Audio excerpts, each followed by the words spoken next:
JJ Meets World is brought to you by Weedman Design. Adam Weedman founded Weedman Design Company in 2016 on the belief that one-on-one relationships are more important than being a one-stop shop. Adam works with you to get your message across and make you look good to your clients. Let's face it, folks, in this day and age where it's easier than ever to be visible, if you don't look good, you look bad. Adam happened to design the JJ Meets World logo, so of course we're going to tell you how great he is because that logo turned out to be exactly what we wanted.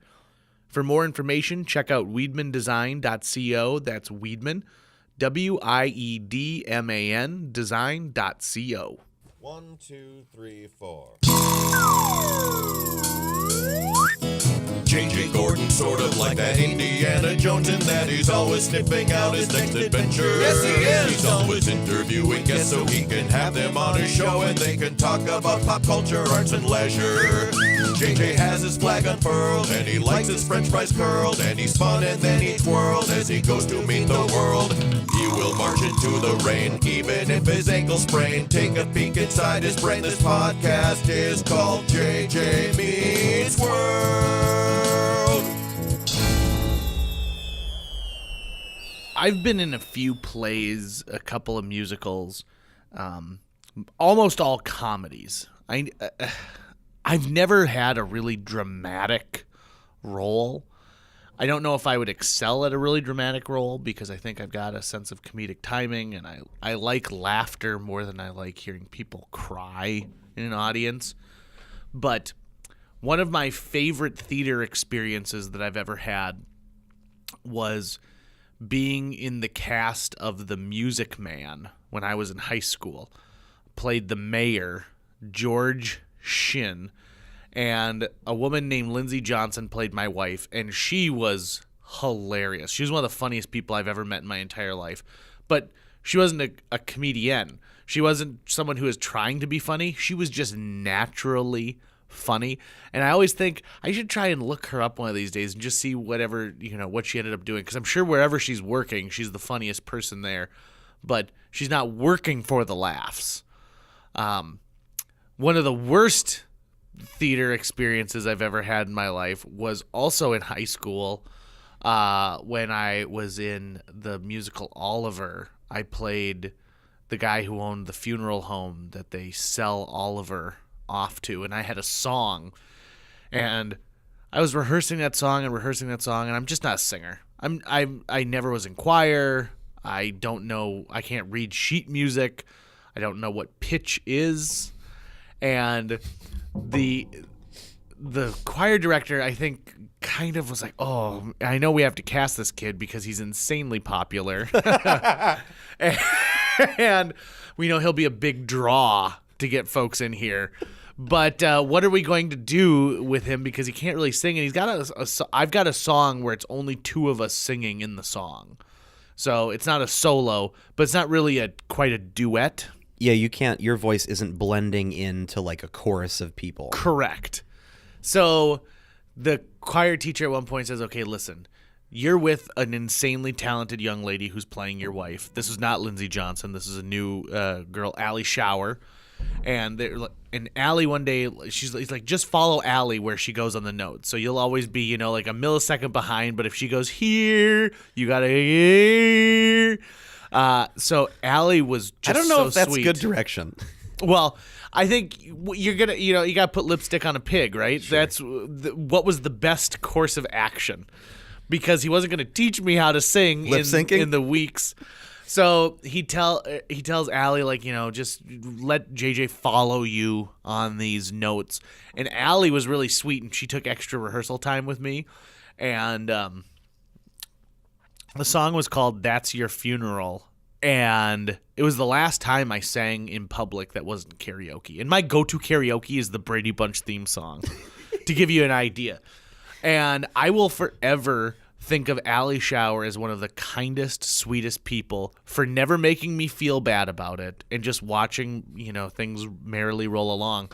So fast forward to 15 years after I graduated from high school, I was asked to MC a alumni show out at Trollwood Performing Arts School.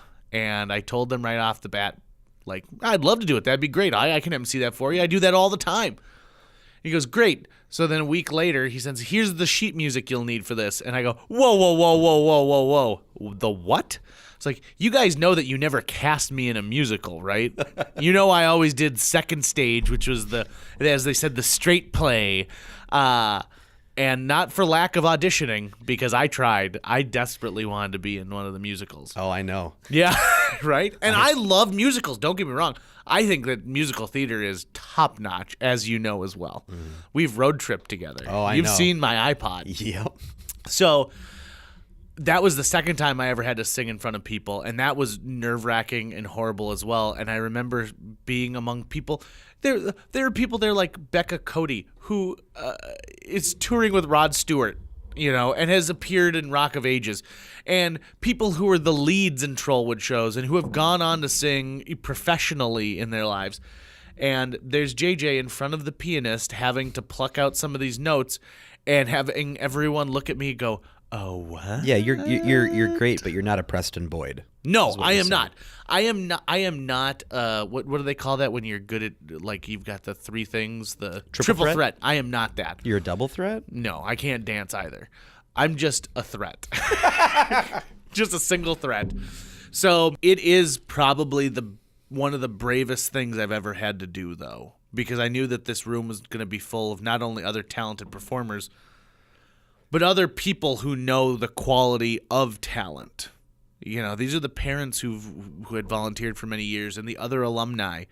And I will say this, that I have never felt better about something I did because everyone was like, hey, good job. Like, you're not that bad. And I think, like, well, you're all being very polite to me and very nice. But did you feel a little bit like Wednesday Addams in the Thanksgiving yes, play? I did. I absolutely did. By the way, did you, in Addams Family Values, which is the second Addams Family movie, the girl, the preppy blonde girl, that is the same girl from the first movie who tries to sell them Girl Scout cookies. Oh, really? It was just a quick little throwaway like moment, and they liked her so much they brought her back for the sequel. That's awesome. Live theater is scary. I got to tell you, JJ, while I loved your worst theater story, I think I've got a better one. Oh, please tell. I think I have a more embarrassing worst play experience. Oh, really? Was it the time that you had to dress in a cape and walk through the mall because you were promoting a play you were doing? Nope. Because that was pretty That's in the embarrassing. top 5, though. Oh, is it? That's in the Okay. top 5. Hiding behind a pillar? Yeah. What is it? In junior high school, in 9th grade, we're all really into theater. And one of the kids, one of my classmates, Andrew Grimm, wanted to do student-produced stuff, right? And the year prior, he and another student had mounted a student production of The Diary of Anne Frank, which I was in, right? So I'm an 8th grader playing Mr. Frank. And then the next year, we decided to do another one. So the following year, my freshman year, Andrew decides that we're going to do Clue. But it's not a play that he's grabbing from. He took the movie script for the Tim Curry movie Clue. Ooh. And then adapted it to a play. And I played Wadsworth, the butler. So that was the Tim Curry role in the movie. And Side note, if you're unfamiliar with the movie version of Clue, stop whatever you're doing. Continue listening to the podcast while you find it online. yeah. And immediately watch it. Watch it. Because who's Christopher Lloyd, Michael McKean. Is John Ritter in that? Or am I no, it's not. No, it's not John Ritter. Michael McKean looks just like John Ritter in so it because he's a young Michael McKean. The cast is Madeline Kahn. Mm-hmm. I mean, it's an amazing cast And multiple endings. Multiple endings. Now continue your story. So, if anyone who's played Clue, you know that you're in like a mansion, and there are different rooms that you go to and fro, and there's who committed the murder with what weapon in what room. So you have to have all these rooms. And so to do that for the stage, what we ended up doing was we just used door frames to signify you're walking into a new room, right? So we had 3 or 4 door frames on the set. And then we found out that we were going to be performing our very first performance of this play that we'd been working on for a couple weeks for our 9th grade class in the middle of a school day. So we're pumped. We're like, sweet. We're going to have a full auditorium of our classmates, and they're going to see us do this cool play. And this is like these guys are all getting out of class to do this, right? So this is like they're getting out of school early to watch this play. And so we're getting ready for the day, right? And this is the first day we've ever used the door frames. We've never used them before, right? So we're putting them in place now. And Andrew's putting one in place. And I go, do you think that's a little wobbly? Do you think we should like screw them down or something? And he goes, no, I think it's fine. Okay. So people come in, play starts. I don't know, we're like halfway through. And there's a scene where Yvette the maid shows up with a gun because she's going to shoot a door handle, a door that's locked, and we need to get the door open. So she comes in with the gun, and we all like duck and cover because someone has a gun. And she steps over me to go shoot the door open. Well, Jessica Turmo was playing Yvette the maid, and she had a maid uniform on, and the dress itself like stuck out from the side of her body. It like poofs out. And she walked too closely to one of the door frames and hit it with her dress. And I didn't see this happening. Everyone else saw it happening. But the door frame starts to tilt back and forth, and I'm lying on the ground right below it, face down. And the door frame tilts and falls smack on my head. A massive door frame right on my head in front of my entire 9th grade class. Mm-hmm. And there's like silence. And then I stand up and I look at the audience, and I'm not sure what's just happened. And they erupt with laughter. My entire 9th grade has just watched me have a door frame fall on my head. And I'm not totally reading the situation right away. Like, I'm kind of out of it. And John Martin, one of the actors, goes, hey, are you okay? And I'm like, yeah, I'm fine.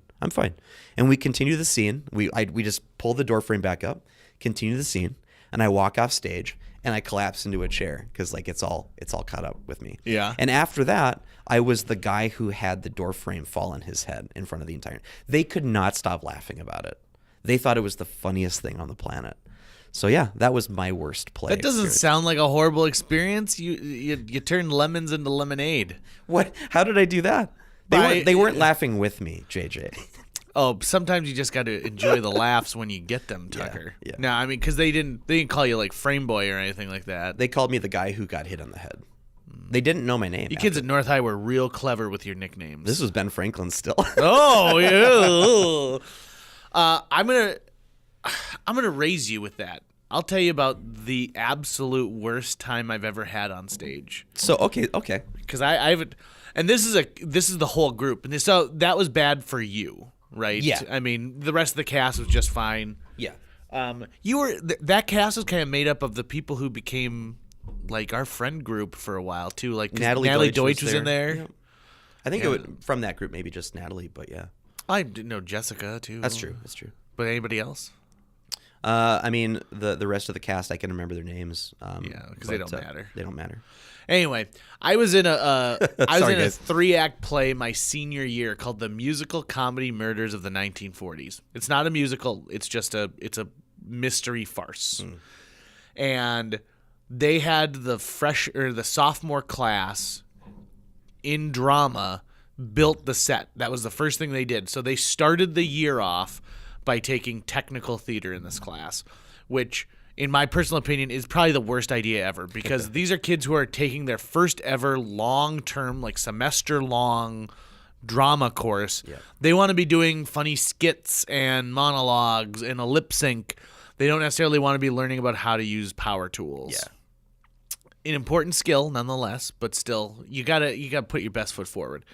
So these kids and this class, this sophomore class, has a notoriously bad reputation because in 8th grade they took all of the 8th graders down to the Chahinkapah Zoo in Wapaton, North Dakota, and they got banned for life from there because they put lip gloss on a cow. I mean, they were getting into the enclosures. They killed a frog. Oh my god! Yeah, this is just a bad class, which my sister happens to be in, by the way. They killed a frog. Yeah, at the zoo. At the zoo. So these kids just don't give a rip about what's going on. And so they don't do a very good job. So the cast is wondering, when's the set going to be here? When's the set going to be here? Because there's a lot of like slamming doors and in and out here, and there's a wall. Yeah, you got to have all these little tropes. So finally the set gets there, but we literally are painting. We hold the door so that people can't come in the first night of the show because we're still painting chunks of it. I ended up ruining a suit coat because at one point my character slams his body against a wall that's painted to look like books. And when I turn around, my suit coat is covered in books because the paint wasn't dry. There's a time when my character has to slam a door shut and a giant piece that is supposed to look like a giant painting falls off the wall. And it's not supposed to. It never comes off during the show. It's supposed to be screwed on. And I shoved that into my costume to pretend like I'm using it as a bulletproof vest.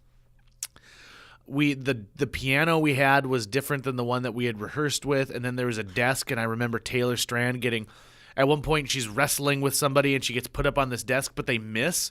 And so if you could imagine like lifting someone up, expecting to put them on something that is 3 feet off the ground and then just dropping them. There was so much, and the cues were so off on that entire show. So we would all be waiting for a radio to turn on, and we'd all be gathered around it, and silence, cricket, cricket, cricket, cricket, and we were waiting for the sound, and someone would look at somebody else, and there's nothing worse than looking at somebody else because then you start to laugh a little bit. So that show ended up being a real train wreck. My favorite kind of mistake that you see all the time when you watch theater is when a prop gun doesn't go off. Oh, yes. That happened during Clue. That same one. We had a guy who was supposed to come on stage and pull there was a gunshot, and it happens in darkness. And he comes out and he goes click, click, click, click. and then he goes, bam. And he walked off stage. That was the gun effect. Do you ever? I love theater. I love movies about bad theater. Waiting for Guffman. Oh, so good. One of the classics.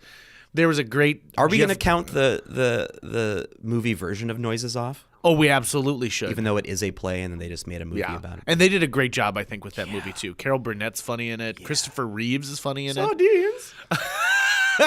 Do I take the sardines? I was in that play. Were you? Which character did you play? I was Tim, the stagehand. Oh, okay. Yeah. Played by one Cousin of the guys Larry. from Perfect Strangers. He's Cousin Larry. Yeah. Well, so you might be asking yourself, why are we talking about a bunch of theater stuff? Well, because this episode delves deep into the Fargo Moorhead theater scene, specifically the scene at Concordia College. Our guests today are David Wintersteen, who is a faculty member there and has directed some pretty amazing shows, and one of his former students, Rich Sommer, who you might know, I don't know, from the TV show Mad Men, Wet Hot American Summer, 10 Years Later, Love. Devil Wears Prada was his first big hit. And he's a Concordia alum, and he also taught out at Trollwood. Which was the summer theater school that both Jadra and I went to. Yeah, I'm really excited to have these guys on. I've known David Wintersteen for over 10 years. David and I are a member of the same theater company here in town called Theater B, which is currently in its 15th season, I think. I might get my number wrong, but we've been around for a while. And I've known that David and Rich have had this connection.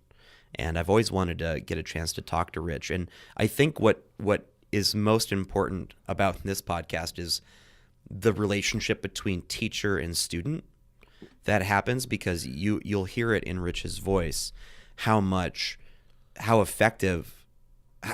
David and his time at Concordia affected him and his career trajectory. And he's got that. You've heard this story a million times before. Adults and teachers who didn't believe in him, who thought he would amount to nothing. And then he meets this one guy. And now, he's a huge star. He's an incredible actor. He's sought after. He's amazing on Mad Men. He's amazing in everything that you see him in. He's also someone who, at one point I think he touches on the fact that, these shows and movies pay the bills, and that's great. But his love is live theater and getting to experience that. And he's got some stories that talk about pieces of theater that have stayed with him for 20 plus years. And I find that to be so interesting, because people who are in the creative world, especially those who want to be actors, I think can pinpoint certain moments in their lives that said, this is what I want to do, this is what I want to be. And that's what I remember. For me, it was the first time I ever saw SCTV. And that's Second City Television, which was the Second City's version of Saturday Night Live, but it was scripted and done in advance. I saw it's chaos. And I remember being, I need to be a part of this. And so then I sought out Second City, and then I went and saw one of their shows live, and I thought, oh my God, I have got to be a part of this. How can I be a part of this? And that's where I ended up taking a bunch of my, what I would call my professional acting classes, and made my career there. And then you come back to Fargo and you find out so many other people have been trained in other places. The pool of talent in any given town is really impressive. You just need to look for it. We have a huge theater community here in the Fargo Moorhead area, and incredibly talented people. I love being a part of the theater community here. And there's so many groups. You know, when you think about years ago, there was maybe a handful, but it gets bigger all the time, and people are finding out that you don't need a huge stage and tons of lights and all this equipment. You can do a show in an area that was meant for tennis. Yep. As I've seen Tucker do. That's where you did some of your Shakespeare in the Park? Yep. You may not be able to have a life in the theater, but you can always have theater in your life. Oh, boy. I didn't come up with that, but whose quote is that? I don't know. I'm sure. I'm sure like Jesus said it or something. I'm not sure. Yeah, because he was a big theater fan. Yeah, that dude loved Rodgers and Hammerstein. He's not a big fan of Jesus Christ Superstar. No, he's like, I don't need to be reminded of that day. Thanks a lot, guys. Yeah. And so, without further ado, we welcome to the stage David Wintersteen and Rich Sommer on JJ Meets World. JJ Meets World. Welcome to JJ Meets World. Welcome David Wintersteen. Welcome Rich Sommer. Tucker, everyone knows, is sitting off to the side. This is the podcast where we get to talk about whatever we want. How's that? David, what do you want to talk about? What do we want to hit for you today? Wow, right out of Jesus. the gate. Yeah, good for you. We're not wasting any time. Well, I think we need to talk about the Fargo Film Festival. Well, So there you go. So the Nice film and festival concise. won't be going when this goes live. No, but it will have happened. It will have It happened. will have happened. I'm going to turn off my cell phone. That's a good idea. If there's any luck, something amazing will happen that we won't be able to talk about because it'll happen tonight, the night we're recording this. And then people will go back thinking, like, I can't wait to see the insight. And then we won't have anything for them. Right. Isn't that nice? It's beautiful. So like Yeah. if Rich gets hit with like something else instead of a car. Right. I love how this is the thing that every article about the Fargo Film Festival that mentions I'm coming mentions this thing that I got hit by a car. That's the biggest thing to happen in Fargo in a very long Apparently time. so. Well, and they don't put it in context either. No, like, no, well, that's Rich what I Sommer love. was here and he got hit by a car. Yeah, John Lamb has been leaning on that for every time I've ever been mentioned in anything in the forum. Just a little context for fun. The last time that I came to the Fargo Film Festival was 5 or 6 years ago. And I was here. I happened to be here. I was here as a panel guest. I didn't have any movies in it or anything. But one of the other guests was Matt Walsh, who was here with a movie that he had directed. And it was Matt Walsh and then also Joe Latrulio, comedy guys in L.A. Matt Walsh is on Veep. Joe Latrulio is on Brooklyn Nine-Nine. And Matt and I had been doing a show at the Upright Citizens Brigade Theater in L.A., a game show, a sort of a live game show that I host. And look, this could get lengthy. The point is, there were contestants. The way they buzzed in is that because we didn't have buzzers, we bought toy cars for them to toss to me to buzz in. And and it was said in the beginning that the only rule is that no car could hit me in the face. And the instant someone buzzed in, it was an overhand throw to my cheekbone. Mm-hmm. That's the whole thing. The video's online. You can see it. Yeah, it was Shout out to Dana Del Val. that's right. Thank you, Dana, for that right arm you've got. It was a pretty stunning moment for me, at least. So let's dial this back. You've got a Fargo How did we Moorhead, get to that Fargo Film Festival? You've got a Fargo Moorhead connection, and David Wintersteen is part of that connection. Yeah. That's true. So tell us all about it, gents. Well, in my first year of teaching at Concordia, I came here in '98, and Rich was a junior as an undergrad at Concordia, and I was a very young professor at that point. I had just taught for 2 years professionally after my PhD, and so I was pretty new, pretty green, and came to Concordia, and then here was this actor who was interesting and got cast. And The facial expression. And also they use the word interesting, which is like the worst thing to say to someone after a play. That was interesting. It's like, oh, yes, oh, that's the thing you say when you don't have anything nice That is to a say. neutral comment you made. Yeah. Okay. But so Rich showed up in my classes, and he was in my first production I directed at Concordia, playing lead role. Can I just fill that in a little bit as well? Because so David let me play Angelo in his production of Measure for Measure my junior year. That was my first time on stage at Concordia since the first show of my freshman year, Dancing at Lunasa. And after Dancing at Lunasa, I was told by the then heads of the department that I would never be in another Concordia main stage production again because of my antics backstage. And I was a theater major, I'll remind you. So about 3 months into my college career, I had been told I would never be on stage again in my college career as a theater major. And then, I show up, 2 years later. I knew nothing of this history, and frankly, I didn't care. No, I reminded you. I told you of the history, and you're like, "Oh, that's stupid. You're a theater major." And in fact, my colleagues didn't say anything to me like, "Oh, don't cast this guy. Right? He's blackballed. You can't cast him." They said nothing. So, so yeah, interesting, big role, key role, central role in the play. Not quite the biggest line load. No, that went to friend Brett McDermott, who was playing the Duke, who almost had his lines down.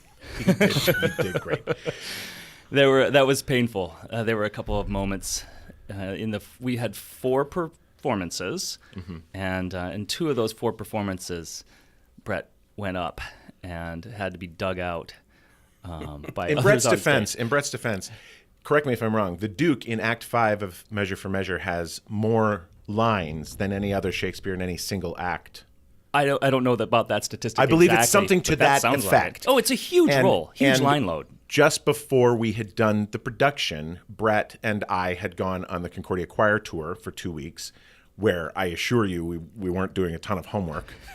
And we did, it was a lot. Look, it was a lot. It was a lot. And, so that was painful as a director to sit in the audience. Well, it's hard to watch, sure. When the thing goes off the rails and you're like, oh God, how are they going to get back on? But we got back on. But you got back on. Yeah. And it was a really good production.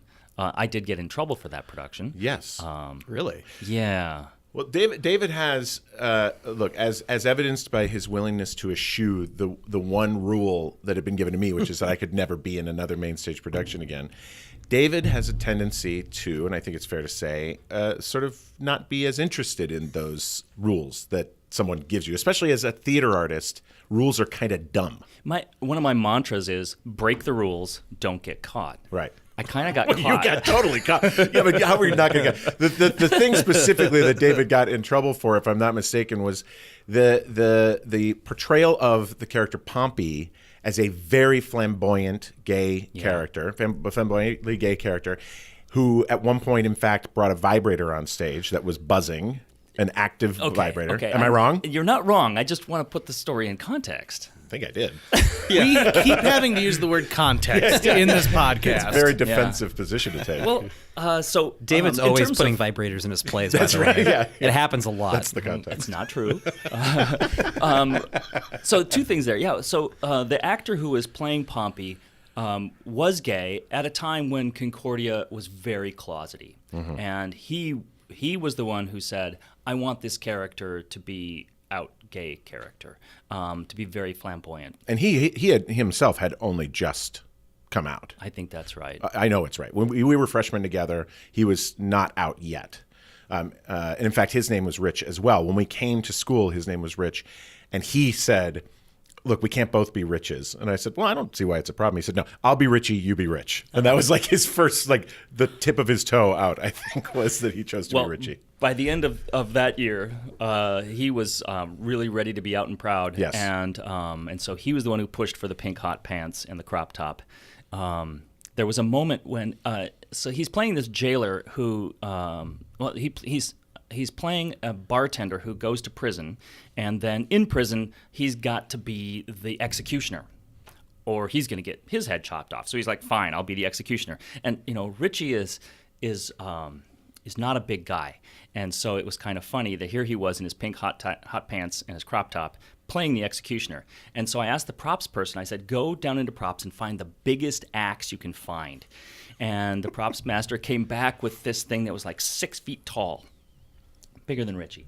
And so Richie at one point was back in the wings, waiting to come on with this giant prop as we were rehearsing this thing.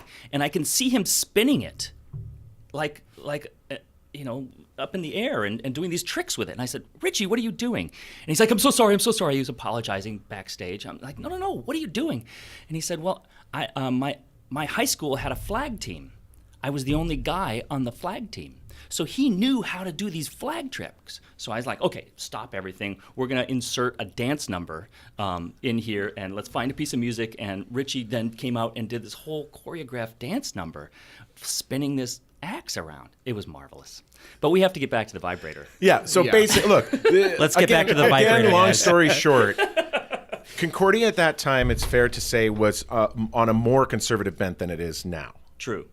It's really come a long way to sort of becoming a member of the community, which I appreciate, instead of pushing away members of the community, which sometimes felt like it was doing at that time. And the then, I think, he was still president. Still president. Yeah. Dr. Dovry came to the show and was not bowled over with our antics. He left at intermission. And then I got an email. Offended. Fair to say, offended. Yeah. And I got an email summoning me to his office on Monday morning. So I got called to the president's office with the then director of theater to explain myself. And I did. And they... he was like, I'm not censoring you. And I thought, that's really not true. This is an act of censorship. And... but we got through it all, and then I thought, well, okay, what kind of a school is Concordia? What am I going to be able to do? What kind of art am I going to be able to make with students, and how careful do I need to be?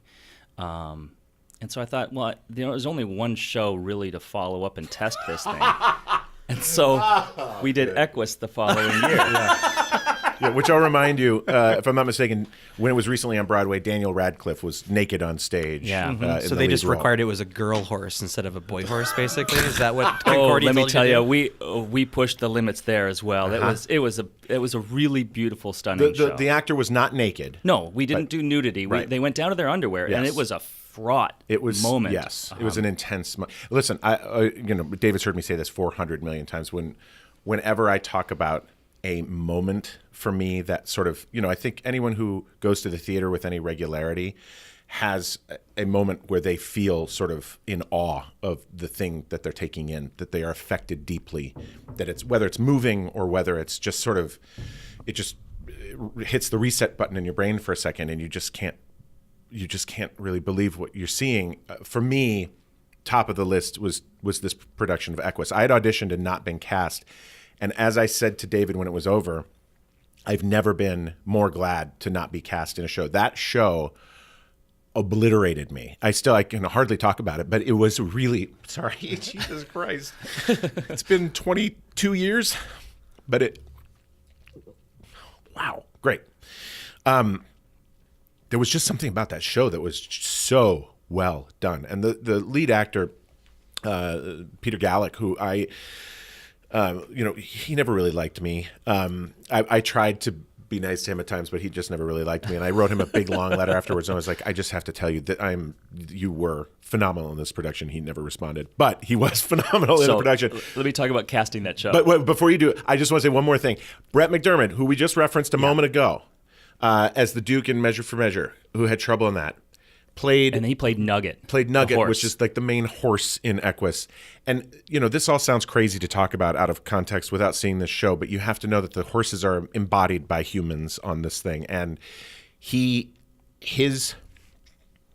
performance, especially in the show, just shattered my notion of what could be in a play. And this is a senior in college, and it really just was one of the best things I've ever seen. He was stunning. His focus was amazing, and then we were doing stuff where every time the horses transformed and became kind of demigods, is sort of what the thing is in this play. There was a student who had composed sound and was working on a prepared piano off to the side, and then all the actors were vocalizing. And Brett could do this bitonal thing, like the overtones. The overtones, the Tibetan sort of this noise that would come out of him. And it was so chilling, and its physicality was beautiful. But casting that show. Yes. So, Peter was phenomenal as the doctor, and Chris Bowen played Alan Strang. They were just incredible in these two central characters, and Rich auditioned well, but wasn't right for either of those two characters. And then there was sort of a tertiary level character who was like, no, he would be okay here. And one of my colleagues really put the thumbscrews to me and said, I shouldn't cast Rich because she really needed him for the fourth show of the season, and I shouldn't use him in this small role because then she wouldn't be able to use him in the last show because those things conflicted. I'm like, okay, fine. That's fine.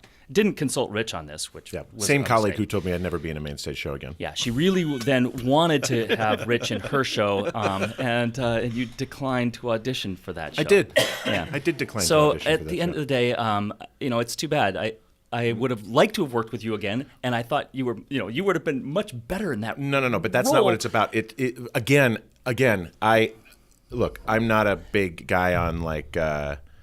I'm more into coincidence than signs. So it all coincidentally led to me being able to have what I obviously was a deeply affecting theatrical experience for me. So I have, while at the time it stung to not be cast, it also, the second that show began, I was so glad I wasn't on stage for it. That was one of the best things I've ever done. It was just it's a phenomenal script, and amazing. the cast was so strong.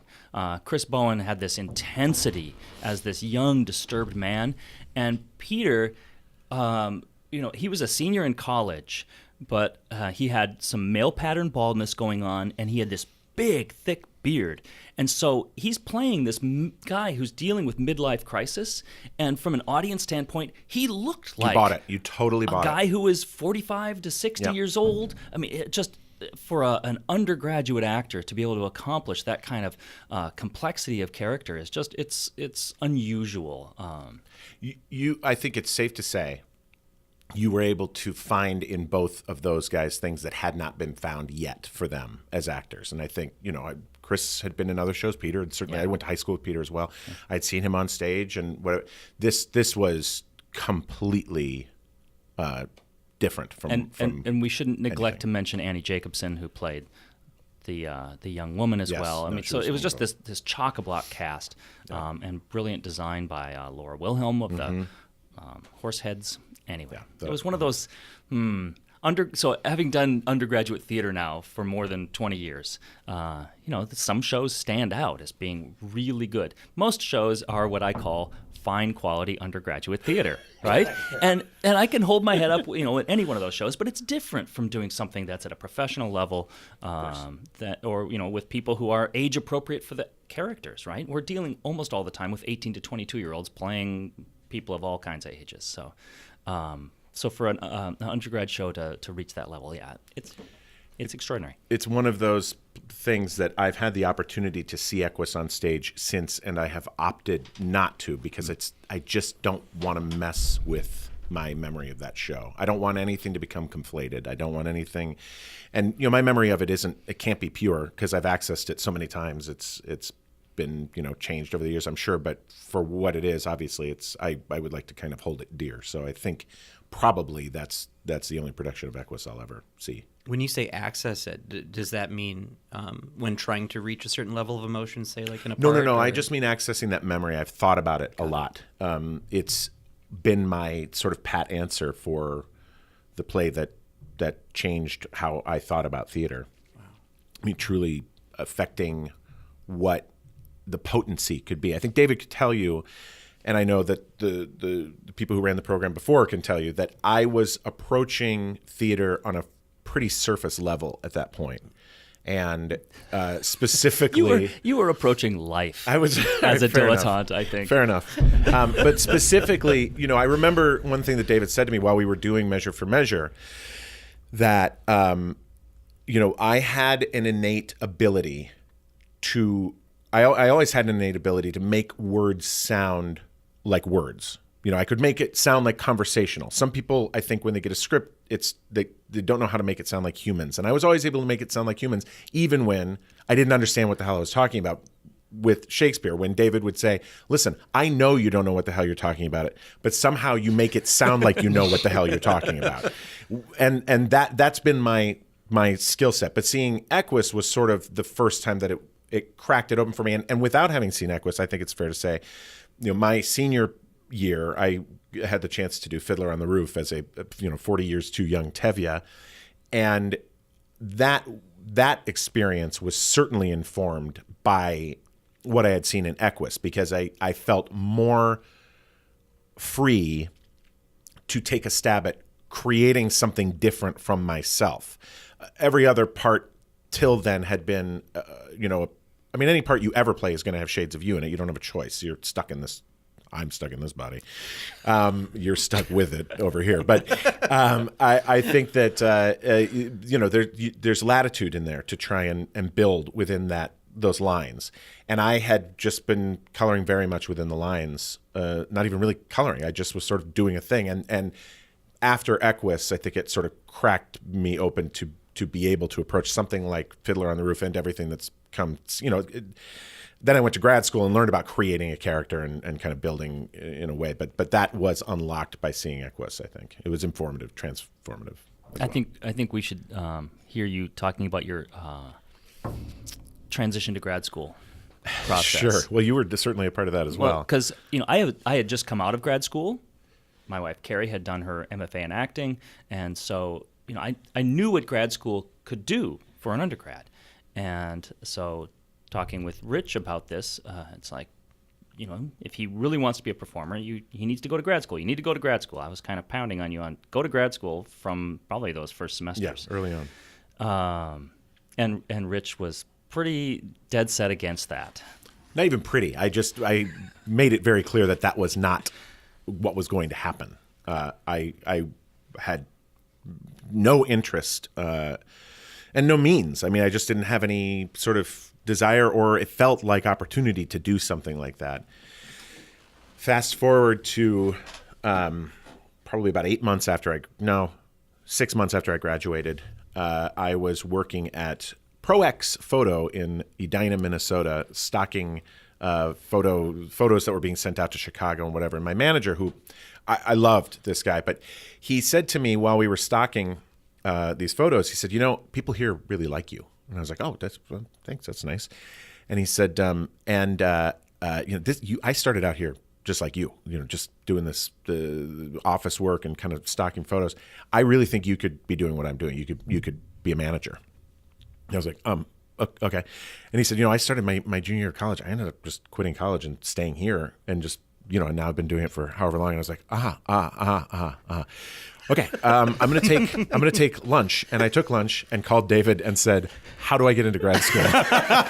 And David's advice, which I've given to several people because it's so sort of accessible, was on your way home from work tonight, pick up a copy of American Theater Magazine and flip through the ads for grad schools. Any school that's advertising in there at least has some money to advertise. They have some chops. So start there. Find the things you would want in a program and just start applying. And I did. And in the end, I ended up being accepted into 3 different schools. I was accepted into Brandeis University, DePaul University, and Case Western Reserve University in Cleveland, Ohio. DePaul was offering no financial assistance. Brandeis was offering a 65% tuition waiver. And Case was offering and still offers a full tuition waiver and a living stipend, which I think is now at $12,000 or $13,000 a year, which isn't a ton of money, but it's enough when you have $0 to live on if you have to. And it's a 3-year. I knew, as David had said, find the things you want. What I wanted was a conservatory style acting program, which was just acting. There wasn't a huge academic component because, as David will, I'm sure, fill you in. That was not my strong suit. In fact, I believe his letter of recommendation for me into Case Western University contained the line, Rich has a singular disinterest in academia. Disregard. Oh, disregard. Singular Okay, disregard for Thank you. academia. Yes, which was quite accurate. And honestly, I mean, I write a fair number of letters of recommendation, right? And so that was one of those really unusual letters of recommendation. Like, how do I both describe the depth of talent that I thought you were bringing to the table and your ability to focus in and work really hard at some things, and then also your complete disregard for what like normal rules are or normal patterns of behavior. If you were bored by a project or you thought something that a professor had assigned was dumb, you just either wouldn't do it or you would do it in such a ridiculous fashion to point at it rather than just sort of most undergrads will either slog through and do what you're told to do, right, even if they think it's stupid, or they just won't do it at all and eventually then flunk out. You sort of took this middle path of doing things just well enough that you couldn't be flunked, but in such a peculiar way that it pointed at your critique of the assignment. Hey, I got a copper ring.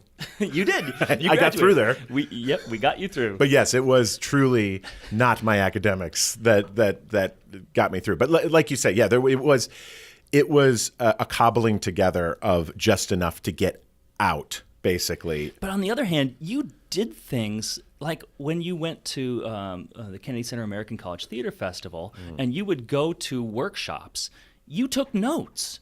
Other people, it wasn't a class. You weren't required to take notes. You were never going to be tested on it. But you were the person who said, I'm going to listen to this person and I'm going to write down what they say in order to remember it and apply it and create my own methodology. So it wasn't that you weren't interested in working hard. You just didn't want to do the work other people wanted you to do. If you thought it was dumb. That ACTF thing is an interesting example because when you're so the way the American College Theater Festival works is that you can be nominated if the show that you do is chosen for adjudication, where they send a judge from the American College Theater Festival group to come and watch you from another university. It can't be from your college or university.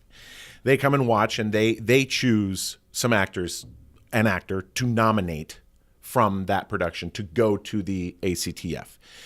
And at the festival, there are two main components, I think it's right. One is what David was saying, the sort of workshop level stuff, where you get this big list of myriad workshops on different topics. I mean, my eyes got big. I was so excited at all the different stage combat and, if you wanted design stuff, you could do design. You could do very specific acting processes and ways to approach a script. I was just, stuff I had never looked at before. The other component of it is a competition where the actors who are nominated are invited to compete to try and make it, be chosen from that regional festival to go to the national festival, and you can get a pretty good scholarship to continued acting study. I was not interested in the competition part of it. That wasn't what I knew. I wasn't going to go to any more school. I, knew, quote unquote. And I also, frankly, have never liked that kind of competition. I don't like artistic competition. It's just not my speed. Oddly enough, while I don't think I'm a real fragile person when it comes to auditioning, when it comes to competition, I just can't take that kind of criticism. It's not something I enjoy. And I also didn't think I was going to get out of it what they wanted me to get out of it. So I declined to do that part of it. But I did use all that time that while other people were doing competitions and things there to take workshops. And I ended up taking 10 workshops when I think the person who took the next most was something like 4. I mean, I really, really dug in, and I still have all those notes from that time. I mean, I loved it. And afterwards I wrote down every book that they recommend. I bought all the books. I mean, I just was really into it. And I felt that it was an incredible opportunity for me to get to have. And it certainly fed into my desire to keep pursuing this thing. Yeah. Well, and the opportunity was there, and you took the most of it. Other people go, and that opportunity's there, and instead they hang around their hotel room and drink beer. Don't get me wrong, I did that too, but I did the other thing as well. Well, that's the key, is to do both. Yeah. So I recently listened to your Nerdist episode, and you kept mentioning the college that you went to in the upper Midwest, and I was like, is he going to say the word Concordia? I was excited to hear it because, of course, I'm right across the river from it. That would be exciting for me. But you hold that time pretty near and dear to yourself, don't you? Your college experience and what you learned. And Absolutely. what you did? In general, look, I don't remember that. I remember the interview happening, but that's probably a 7-year-old interview. Oh, it is. You really are mean to Gremlins in that, by the way. Oh, yeah. Which Well, is, that movie's not. We almost canceled It hasn't this. held up. It hasn't held up. You say what you want. It hasn't held up. But you know, I am very, very proud of where I've come from, and you know, glad of the experiences that I've built along the way. I haven't heard that interview in a long time. My guess is I may have had something critical to say. If I did, I usually leave the name of it out in that interview. You were very Oh, complimentary. I was? Yeah. Oh, well, then I should have said Concordia. But I mean, I guess, you know, if you're not from the area and if you have no frame of context for it, one Midwest college can be another Midwest college, right? Sure. And oftentimes it gets actually frustrating to where I say Concordia College, and I always fought in Moorhead, Minnesota. And they're like, oh, I've heard of that. There's one in St. Paul. I'm like, nope, not that one. Different thing. They're like, no, I think I've heard of it. I'm like, you don't do that. But yeah. Yes, one of the problems of the school is that it shares a name with 13 other schools. Yeah.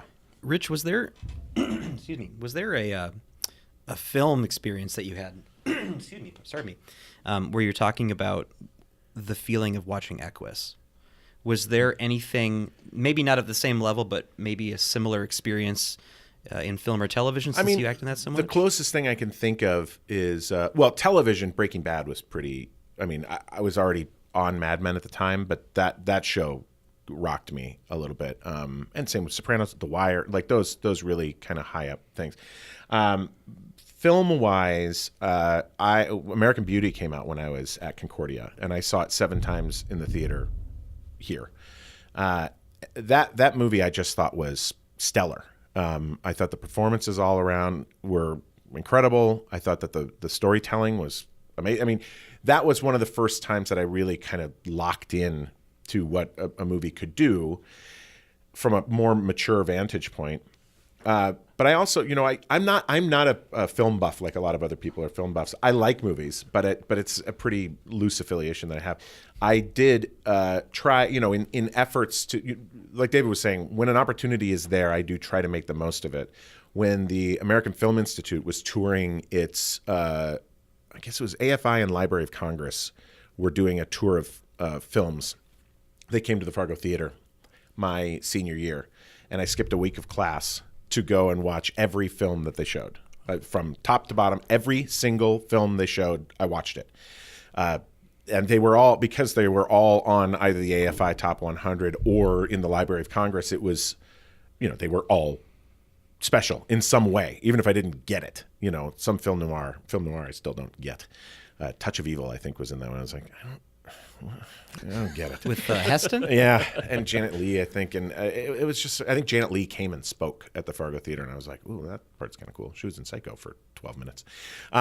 Anyway, I appreciate film. I'm not sure, I'm trying to think of a film that's really punched me in the gut like Equus did. I don't think there is one. I think it's fair to say the immediacy of and sort of peril of live theater is part of what gets me. I mean, there are other plays that have affected me deeply, but I think it's safe to say that no movie has affected me as much as even sort of like the 5th most effective play I've seen. The play Take Me Out by Richard Greenberg that was on Broadway was one of the first Broadway shows I saw, and I sat sobbing in my seat as the whole place filed out. Dennis O'Hare gave this monologue about baseball. P.S. I don't give a single shit about baseball. I don't know anything about it. But he talked about, I mean, if you haven't seen the show, if you don't have access to see the show, just get the script and just read the monologues that Dennis O'Hare's character did about baseball. I think there are 2 or 3 of them, and they're all just the most beautiful poetry about baseball. And then just this week, I went, and it's unfortunately closing, so this will be meaningless to everyone, but Edward Albee wrote a play called The Zoo Story. It was one of his first published plays, 50 some odd years ago. He then, 50 years later, wrote a sort of prequel one act to it called Homeland. And they now, anytime you're going to perform one of them, according to Albee's estate, you have to perform them together in what is called At Home at the Zoo, which is a telling of Homeland, which is the prequel to Zoo Story, which happens first, and then Zoo Story, which, again, was written 50 years earlier. It was Robert Sean Leonard, Katie Finneran, and an actor named Paul Sparks. And Paul and I were in Buried Child together a couple of years ago, and he is a very, very special actor. He's just one of those guys that you do not know from whence it comes. He grew up in Oklahoma, kind of a shit kicker town, and you've seen him. I mean, if you look him up, you've seen him in movies. He's in a ton of movies all the time. He has like 3 movies right now that are in theaters that he's in. He played Jerry in The Zoo Story, which is a character that has a monologue that is one of the biggest monologues that isn't a one-man show in theater. And it's the story of Jerry and the dog. And I'm sure David, being in academia, has seen this monologue 1,000 times. I've seen it 1,000 times. I've read it 1,000,000 times. I played Peter, the other role in it, once. And I've never seen it like how Paul did it at the Signature Theater in this run of At Home at the Zoo. I was on the edge of my seat. And again, this can be deadly theater. This play is fragile. It's really fragile because it's so fucking wordy. It is so wordy. And it's this story that if you don't follow it, if you give up on it, if you throw in the towel, you're toast and you're just stuck for 45 more minutes. But he did it in such a way that was so remarkable. That went into my top 5 instantly, and that was just a couple of days ago, and it was fantastic. So to answer your movie question, not really. Do you love finding time to be on stage? If there's an opportunity, do you grab it? If there's an opportunity and it can work out, yes.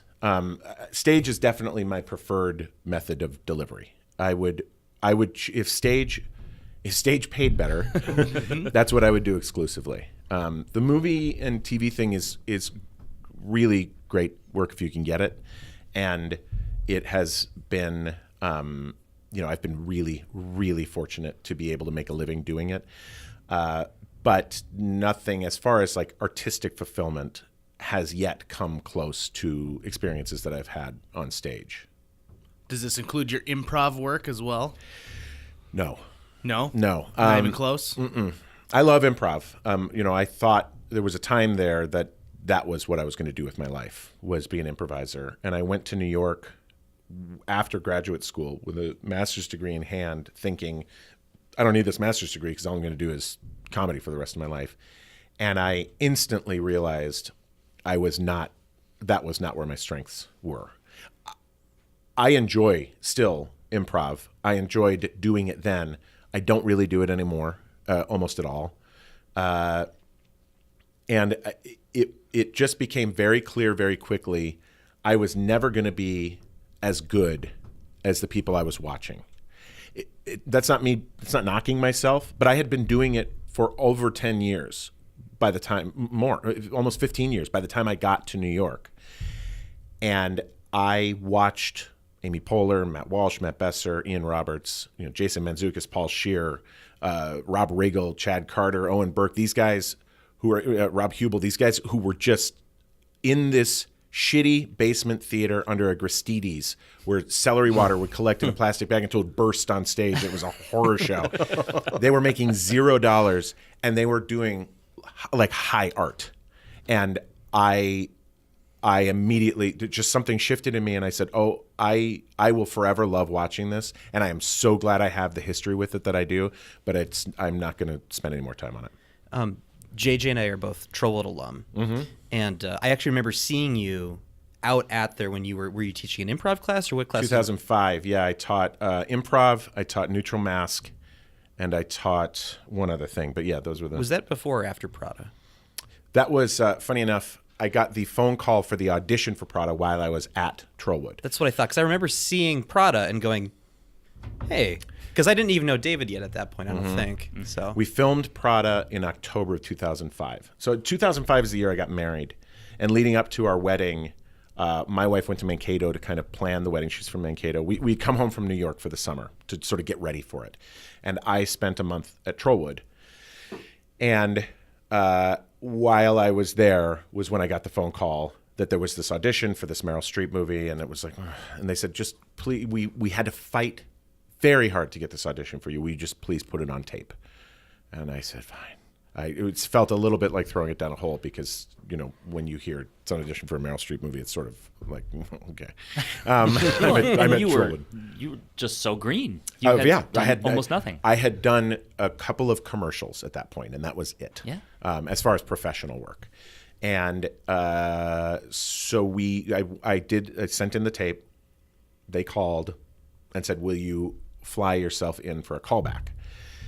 I was like, oh, okay. So my mom, God love her, gave me the money to do it. I flew to New York in the morning, went into the callback, did the callback, flew back that night, which I've only done one other time. Luckily, both of those times have led to jobs, so that's been good. But I then flew home, and it was all we were talking about was like, oh my God, they called me back. I was in the room with the director. I haven't ever made it this far for anything. This is crazy. And it was on our honeymoon at the Gunflint Lodge up in sort of near Grand Marais, Minnesota. Cell phones weren't a thing really, and if they were, they certainly weren't working up there.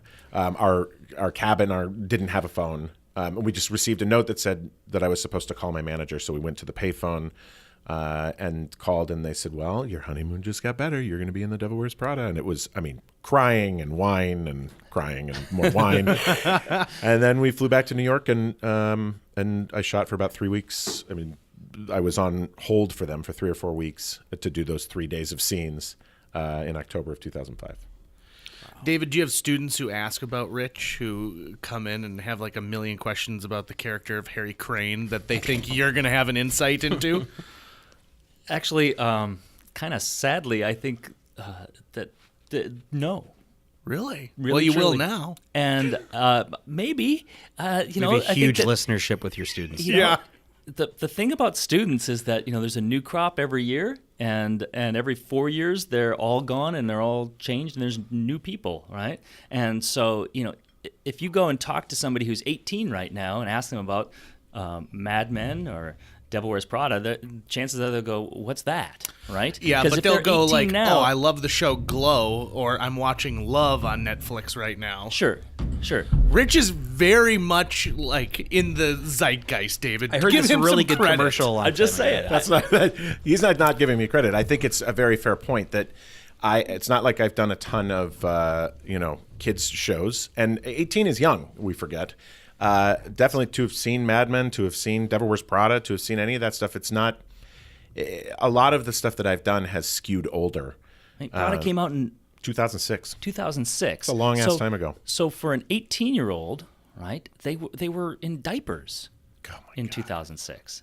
I'm sorry to make you feel old, but it's the kind of thing they do to me all the time. Yeah, I'm sure. But yeah, it was so 13 years ago. It is, and so 14 years they're not aware necessarily. And they know, and we tout, hey, we've got alums who are out there who are in the industry, who are working or doing these various things, and they are always interested when those alums come back. But I don't know. We're not.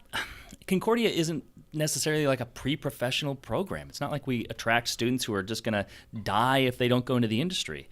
We get a few of them, but by and large, it's students who are not quite clear on what they're going to do and be, and figure that they're going to muddle their way through, and college will be part of that. And so it's not like, oh yeah, we've got these famous alums come to Concordia. And it's no knock on Rich. It's just the way the college system works, I think. And it's not, when this is using my other school, my graduate school as an example, but when I say that I went to Case Western Reserve University for a master's in acting, people are like, wait, they have an acting program there? People who know of Case know of it either as a law school or a medical school. They don't know that there's a teeny tiny acting program that's connected to the Cleveland Playhouse that's actually a robust training program that is putting out workers, people who are jobbing. Similarly with Concordia, if you are a high schooler who is hoping to go into theater professionally, this doesn't show up on the list. No. And I chose Concordia not for the theater program. I chose Concordia not for the choir that I ended up doing as well. I chose Concordia because people I respected went there. And yes, it took me 3 times applying to get in because, again, I'm not an academic. I had to drive up with my friend who was doing a forensics scholarship audition. And I said, let me ride with you, and went to the academics office and said, hey, who do I talk to about getting in, or admissions office? And I said, I know that I applied, and you guys said no twice, but I should go here. This is the only school I'm applying to. People I really like. What does it take to get me in? It's kind of how I passed every class I passed. Pretty much. Yeah. But it worked out. Well, guys, thank you very much. We're nearing the end of our time here. Rich Sommer, David Wintersteen. David, it's going to be easier to get you on another podcast here in the future, I think. But Rich, thanks for stopping by. Thanks for having me. And do you want to promote the film that you're festivaling right now? Sure. That's a verb. Yes, it's called A Crooked Somebody. And it is a little tough to find right this second, but it should find some small release we're thinking, August, September on DirecTV, and then theatrically after that, probably September, October. It is a film that was based on an idea I had a long time ago when I was at Case, actually, and was written by another Cobber who graduated in '99, Andy Zilch, who was one of my best friends at Concordia. We did a lot of student films together when we were at Concordia. He graduated from Concordia, but he cobbled together a sort of a film program by one of the professors who unfortunately has passed away now, Rusty Castleton, was a giant film buff and a big mentor to Andy. And he's in the thanks for our movie because both Andy and I really loved him. He was just a great guy who set Andy out on this love of film. But he cobbled together classes with from Moorhead State or Minnesota State University, Moorhead, whatever people call it now, whatever the kids are calling it, from Moorhead and from Concordia and Diet Concordia. That's okay. the beanies, the Steelers. He went to LA to pursue a career in writing and directing, and he wrote this movie, and this is sort of a culmination of almost 20 years of us dreaming of this happening. Truly, and I said this in an interview recently with the Forum, but I'm not exaggerating when I say that when the first day that we sat down to start writing the story for this movie, he wrote the script, but we wrote the story together. We said, if we ever get this made, we got to bring it to the Fargo Film Festival. And when we showed it to one producer, we only sent it to one producer who had worked on a movie that I had worked on before that. He produced a movie, LBJ, that Rob Reiner directed. And we hit it off while we were together. I said, I have this movie I want to send you. I sent it to him, and he called and said, I want to buy this, and I want to direct it. And that was Trevor White.